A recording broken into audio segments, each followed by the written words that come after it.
نن زموږ ویډیو د دې باره کې دا څنګه کولی شو یو ساده والډینګ جوړ کړو په خپل کور کې او د هغه په واسطه وکولی شو یوه اوسپنه ماته هم کړو او کولی شو یو ماته اوسپنه هم پرې جوړه کړو.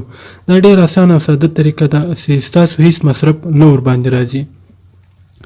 زموږ یوټیوب چینل کې نورې ویډیوګانې هم کتلی شئ، لکه دغه تصویران چې ګورئ او نورې جالبې ویډیوګانې به هم وګورئ چې تاسې ورڅخه ګټه واخلئ. نو ویډیو لایک کړئ او شیر کړئ.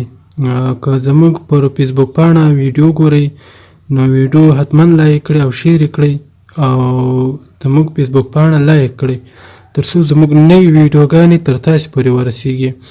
راځو دغه طریقه وګورو. نو طریقه یې ډېره اسانه ده، لکه څرنګه چې تاسې په دې ویډیو کې ګورئ. نو له دغه میخ دغه اوسپنې څخه تاسې هم دغه د تور لاین تاو کړئ، سیم ورڅخه تاو کړئ. زه دغه اوسپنه راخلمه له دې څخه دغه د سور لاین تاوومه. نو دا ډېر اسانه او ساده طریقه ده. موږ کوشش کوو چې له دې نه هم ښه معلومات تاسو ته راټول کړمه چې تاسې کولی شئ دغه معلومات څخه ګټه واخلئ. نو دا په دوه طریقو کېږي. موږ بله ویډیو جوړه کړې وه د پنسل په طریقه.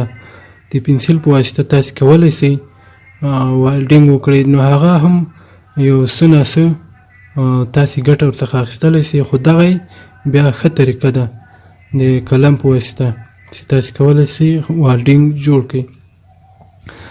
نو خدای دې وکړي چې دغه ویډیو ستاسې خوښه شوې وي. ویډیو تاسې وکتله چې ډېر اسانه او ساده طریقه ده. نو ویډیو لایک کړئ او شیر یې کړئ تر څو نور خلک ګټه ورڅخه واخلي. او د لا زیاتو معلوماتو لپاره زموږ یوټیوب چینل سبسکرایب کړئ، ویډیو حتما لایک کړئ. نو که ستاسو بیټرۍ کې څومره برق زیات وي نو دا لا ښه کار کوي. کولی شئ چې تاسې یو شی پرې جوړ هم کړئ او ماتې هم کړئ. نو خدای دې وکړي چې دغه ویډیو ستاسې د خوښې وړ ګرځېدلې وي.